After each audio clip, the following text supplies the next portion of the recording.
이제 오늘 본문에 나오는 말씀은 많이 들어서 알 거라고 생각이 됩니다.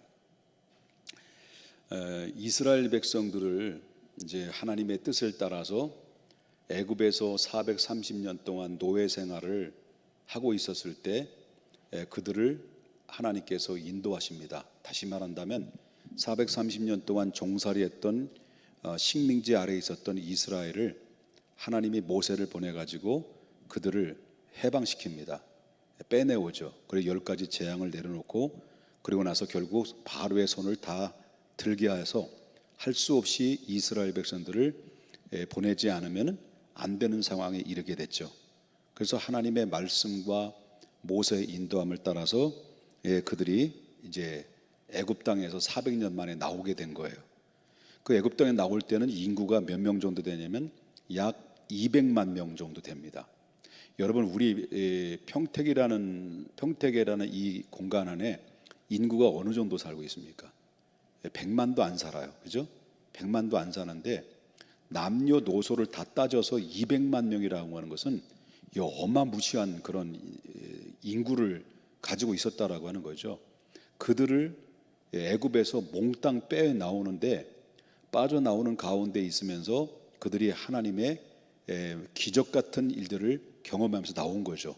10가지 재앙을 통해서 나왔어요. 그리고 하나님의 약속과 말씀을 믿고 젖과 꿀이 흐르는 가나안 땅까지 가게 될 것이다라는 그 목적지를 하나님이 분명히 제시해 줬고, 이스라엘 백성들은 그 하나님의 말씀을 모세를 통해서 들려줬던 그 말씀을, 그 약속에 대해서 우리가 옳습니다, 우리 맞습니다, 우리가 동의하겠습니다, 우리가 가겠습니다라고 순종을 약속합니다.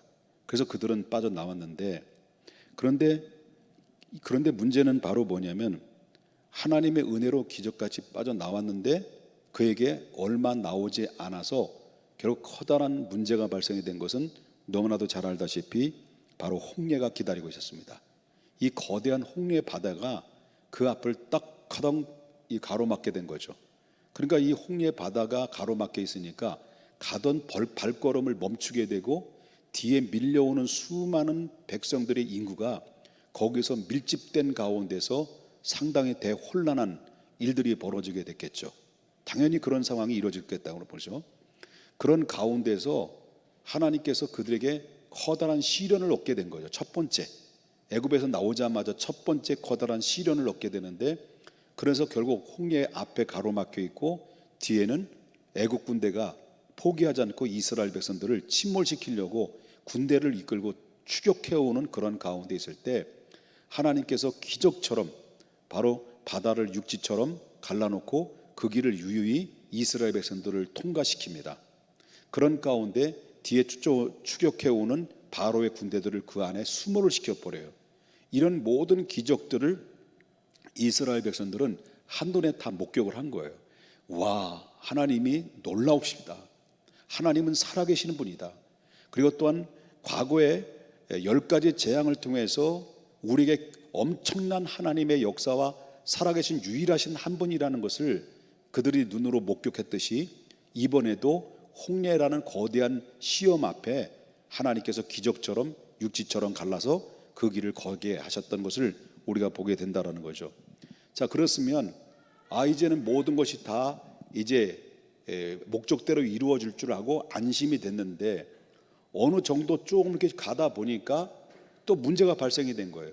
그들에게 한참 걷다 보니까 그들에겐 식량도 가져왔고 그리고 금은폐물도 가져왔고 소떼 양떼를 전부 다 끌고 왔는데, 그런데 뭐냐면 먹을 식량의 문제가 아니라 마실 물이 없었던 거예요. 그 마라라는 곳에 들어가가지고 바로 거기에서 물을 취하려고 했는데 물을 얻지 못하고 그들은 한 방울도 물을 얻을 수가 없는 상황입니다. 그 물이 있으나 결국 그 물이 써서 맞을 수가 없는 상황에 이르게 됐다라고 하는 것입니다. 그렇기 때문에 이것을 해결하면 또다시 문제가 발생되고 이 문제를 또 해결하면 또다시 문제가 발생이 되고 이 문제가 계속해서 바로 이스라엘 백성들 앞에는 시험거리들이 계속 있었다는 거죠. 고난이 있었다는 거죠. 그뿐만 아니라 그 이후에도 바로 식량이 떨어지게 되죠. 여러분 그들이 가져왔던 모든 진보딸이 식량을 얻어도 얼마나 지탱할 수 있겠는가? 아마 한 달도 아마 지탱하지 못하고 다 식량이 떨어졌을 겁니다. 그럼 식량이 떨어지는 고난이 찾아와요. 배고파요. 그런 가운데 그들은 시련이 또 찾아와요. 그러면 하나님께서 만나와 메추라기를 내려서 또 식량을 제공해 줍니다. 그리고 그뿐만 아니라 이 문제가 또 해결되면 밤에는 추운 거예요. 이 사막이란 지역이 그래요. 밤에는 춥고 낮에는 더워요. 태양빛이 비춰지는 가운데 무더위 속에 있는 가운데 그들은 또 시련이 또 만나요. 그럼 하나님께서 그들에게 뭘 보내줍니까? 불기둥, 밤에는 불기둥과 낮에는 구름기둥으로 그들을 또 보호해줘요. 그러니까 이 시련과 고난과 하나님이 기적처럼 해결해주고 또다시 문제가 발생하면 또 하나님께서 그걸 막아주고 이런 고난과 해결과 고난과 해결이 계속 반복적으로 이루어지고 있다라고 하는 것이죠. 그들은 뭐냐면 고난이 왜 찾아왔을까요? 그냥 그들에게는 하나님의 말씀을 단순히 순종하고 따라온 것뿐이에요. 그렇잖아요. 하나님께 말씀의 약속을 듣고 모세를 통해서 들려주는 말씀을 듣고 너 가나안 땅에 가라, 내가 너를 이끌어 갈 것이다 라고 그 말씀만 믿고 그들은 정말 위험 부담을 다 배제하고 그리고 믿음으로 하나님의 말씀에 순종해서 애굽의 430년 동안 그들의 삶의 터전을 다 뒤로하고 진보다리 싸고 하나님 말씀만 믿고 나온 거예요. 순종한 거예요. 순종했는데 문제는 바로 뭐냐면 순종한 것뿐인데 그들은 순종했을 뿐인데 그런데 그들에게 뭐가 온 거예요? 시련이 찾아온 거예요. 차라리 그들이 애굽에서 그대로 남아 있었다면 그들은 그냥 종살이하는 불편함도 있고 때로는 정말 또 피곤함도 있고 육체적인 노동의 피곤함도 있을 것입니다. 그런데 먹고 사는 문제 또 이런 오늘 이번처럼 홍해 바다가 가로막혀 있고 마실 물이 없고 밤에는 춥고 낮에는 덥고 이런 시련과 고난들은 아마 그들은 순종하지 않고 애굽에서 남아 있었으면 이런 고난들은 경험하지 않았을 겁니다. 인간적으로 볼 때는요 그들은 순종한 죄뻔이 없는 거예요. 그들의 잘못은 없는 거예요. 실제 지금까지는요 그냥 말씀 따라 믿고 그냥 430년 접어버리고 그리고 하나님의 약속 말씀 믿고 모세의 말을 따르고 온 것뿐이에요. 그런데 홍해가 기다리고 있는 거예요. 근데 또 뭡니까? 마라의 쓴물이 기다리고 있는 거예요. 밤에는 추워요. 낮에는 더워요. 또 마실 물이 없어요. 식량 떨어졌어요. 이런 시련들이 계속해서 그들에게 찾아왔다는 것을 우리가 보게 된다는 거죠. 그러니까 그들은 애굽에서 남아 있으면 이런 고난도 없었고 이런 아픔도 없었던 거죠. 그래 이런 시련도 없었던 거죠. 그렇기 때문에 그들은 순종하는 것 때문에 그들은 개고생한 거예요. 그렇잖아요. 순종한 것 하나 때문에 그들은 개고생을 하고 있다는 거예요. 여러분 우리가 마찬가지죠. 저와 여러분이 예수님을 안 믿고 세상에 그냥 남아 있어서 육신의 자랑, 이생의 자랑, 안목의 정력, 육신의 정력 그리고 또 이렇게 우리가 세상 속에서 우리가 늘 다른 사람들과 똑같은 삶을 산다고 한다면 어쩌면 우리처럼 외롭고 고독하고 시련 없이 그냥 남들처럼 이렇게 그냥 캐사라 하면서 결국 그냥 편안하게 살 수가 있는 거예요. 그런데 우리가 하나님의 말씀에 순종하면 순종할수록 하나님의 약속의 말씀을 믿고 그 길을 따라가면 따라갈수록 우리에게 평안이 찾아온 것보다는 때로는 그 예수 그리스도의 말씀에 순종하다 보면 예상치 못하게 나에게 시련도 찾아올 수 있고 고난도 찾아올 수도 있고 핍박도 온다라는 거죠. 이스라엘 백성들은 지금 바로 순종한 죄뿐이 없는 거예요. 이들이 왜 물이 없다라고 왜 물 주세요? 물이 써요. 못 마실 수가 없어요. 이렇게 말을 하는 게 당연할까 안 당연할까요? 당연한 거예요. 아니 물이 써요. 하나님 감사합니다. 이 시련을 주셔서 감사합니다. 그들이 입에서 이렇게 나올 수 있는 게 당연한가요? 아니에요. 그냥 순종했는데 왜 우리에게 이런 시련을 줍니까? 순종했는데 왜 홍해 바다가 옵니까? 순종했는데 왜 추울까요? 그리고 또한 왜 순종하는데 이 전갈과 뱀의 위협을 불뱀의 위협을 받을까요? 그리고 또한 외부로의 침략을 통해서 기습 공격을 통해서 왜 사람들은 죽어야만 합니까? 라고 하는 순종했는데 찾아오는 고난이 그들은 어쩌면 이해할 수가 없었을 거라고 생각합니다.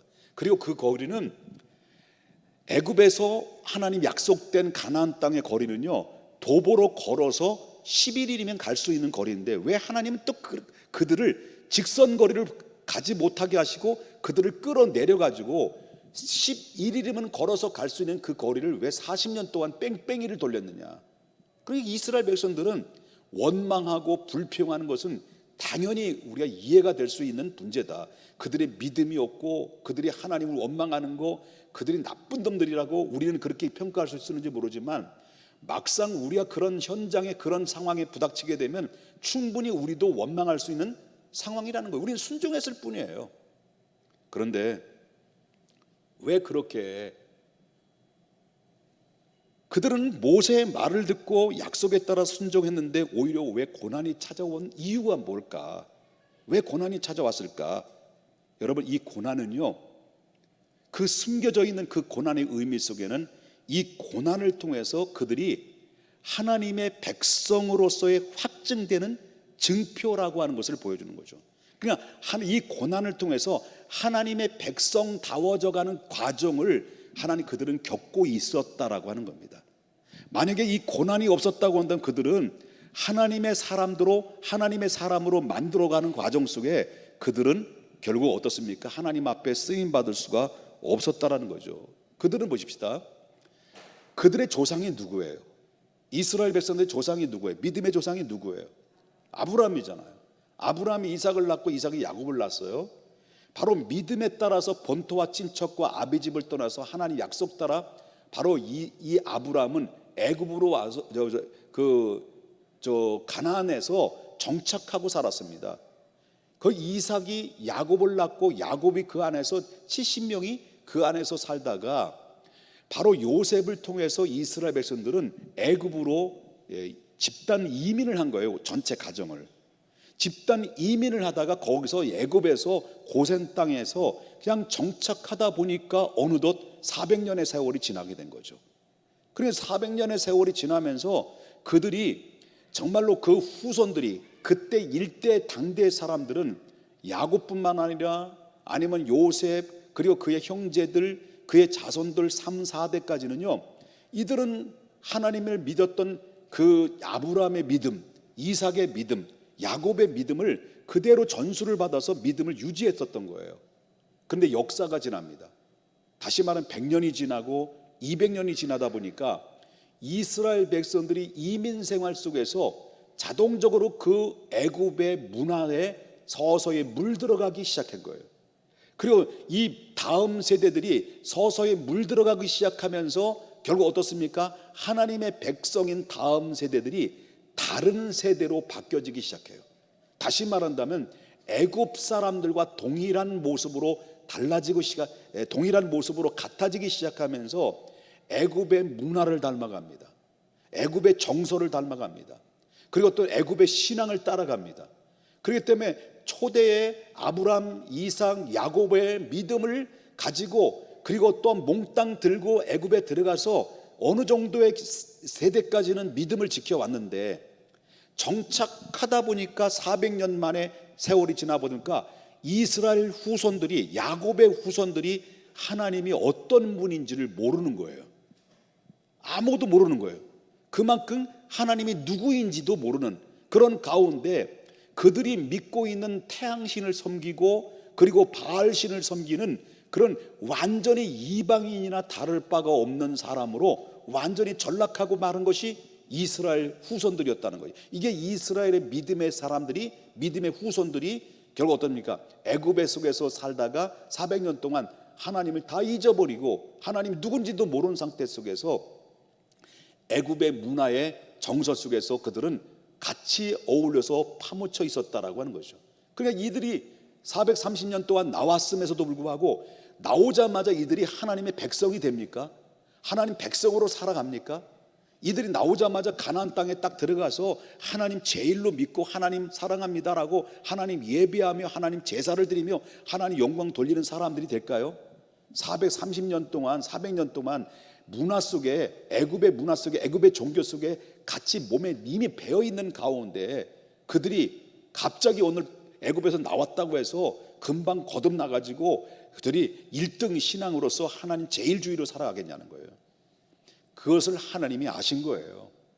아셔서 그들에게 나올 때 40년 동안 하나씩 하나씩 고난이라는 것을 끄집어내서 그들을 훈련시키는 과정이, 첫 관문이 홍해바다고 두 번째 관문이 마라의 쓴물이고, 그 다음에 뭐니까 물이 없고 밤에는 춥고 낮에는 덥고 그리고 식량 떨어지면서, 그러면서 고난의 연속을 통해서 계속해서 고난을 통해서 훈련을 시키는 과정을 우리가 보게 된다라고 하는 것을 보게 됩니다.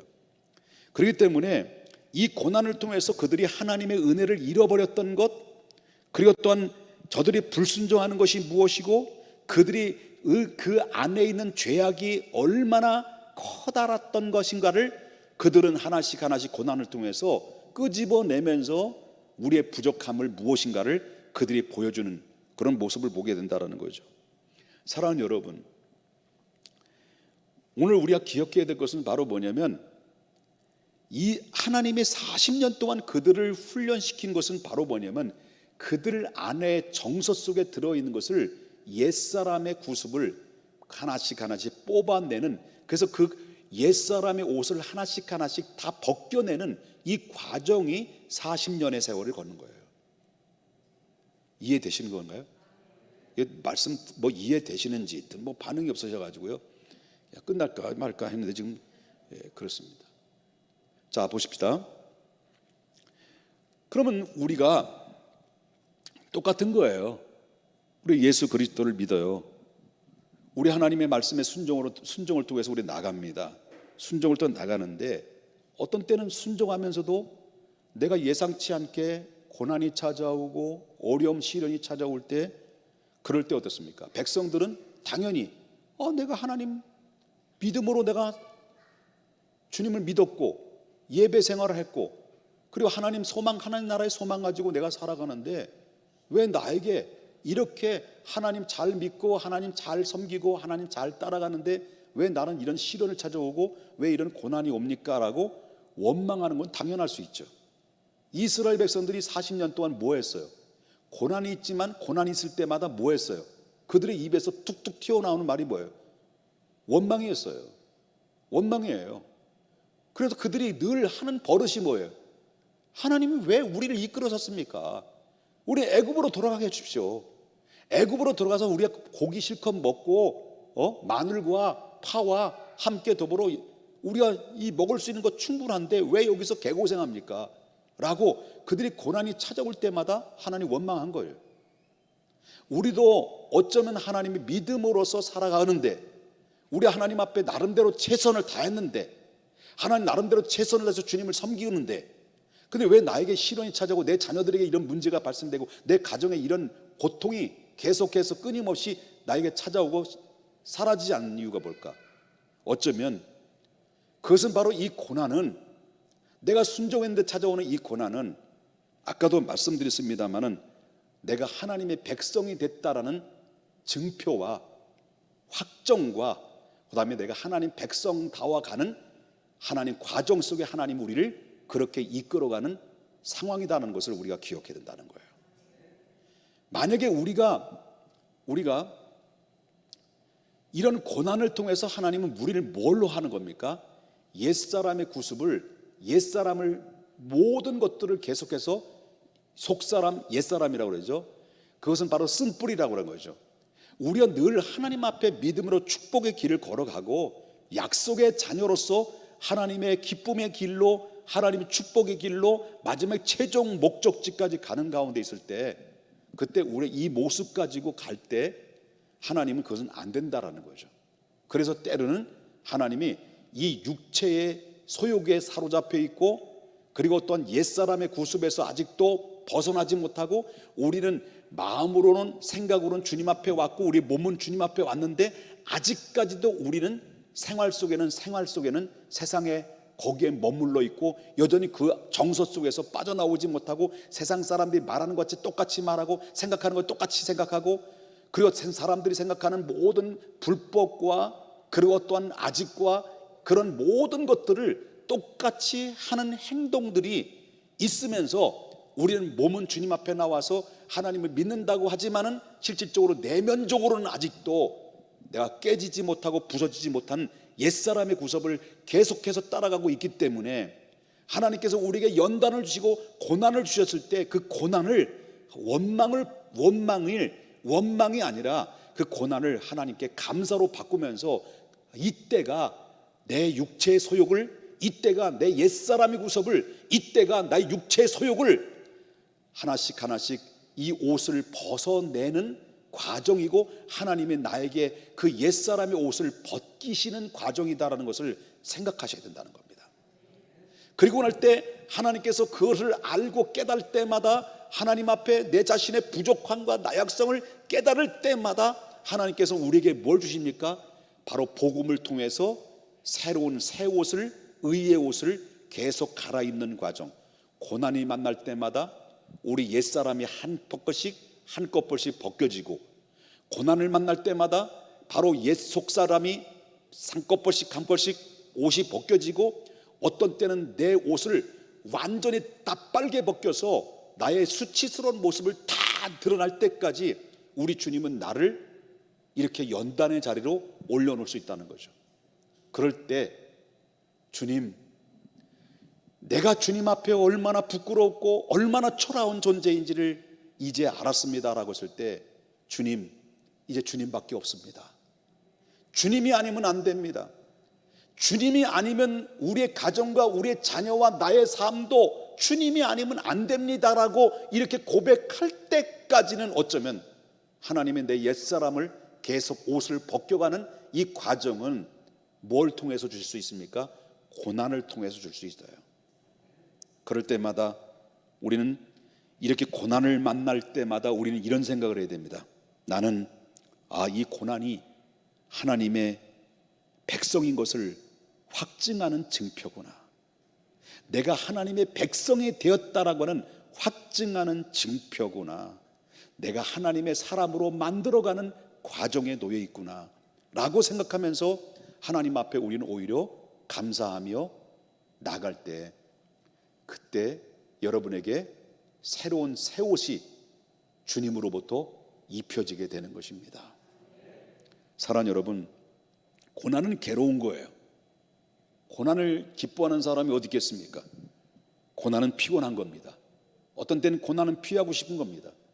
그렇지만 한 가지 기억할 것은 내가 당하는 고난, 내가 잘못해서 얻어지는 고난은 당연한 거지만 하나님이 나를 나됨으로 만들고 하나님의 백성다운, 다시 말한다고는 하나님의 백성임을 확증하는 증표로 보여주기 위해서 하나님 백성다운 사람으로 만들어가는 과정 속에 나에게 주어지는 고난은, 여러분, 그것은 우리에게 축복이라는 것을 기억해야 된다라고 하는 거예요. 고난이 크면 축복도 큰 겁니다. 그만큼 우리가 시련도 크면 우리의 얻어지는 영광도 큰 것이다라고 하는 것입니다. 그러므로 어떤 상황 가운데서도 내가 순종했는데, 내가 하나님 앞에 나왔는데, 내가 최선을 다했는데라는 교만과, 그리고 또한 그 안에 야망들이 이제는 제거돼야 되고, 하나님 아니면 안 됩니다, 주님이 아니면 안 됩니다라는 겸손한 마음으로 하나님 앞에 나아갈 때 고난을 고난으로 여기지 않고 기쁨으로, 감사로 여길 수 있는 그런 삶이 됐을 때 우리는 어떤 사람이 됩니까? 하나님의 백성다운 백성의 사람으로 만들어가는 그런 과정 속에 하나님 마지막 최후의 주님 앞에 섰을 때 나의 선한 싸움을 다 싸우고 나의 달려갈 길을 마친 후에 이후에 나를 위해서 무엇이 기다린다랍니까? 의의 면류관이 기다린다는 이 말씀처럼 우리 모두 최후에 아름답게 멋진 승자로서 쓰임받을 수 있기를 주님의 이름으로 축복합니다. 기도하겠습니다.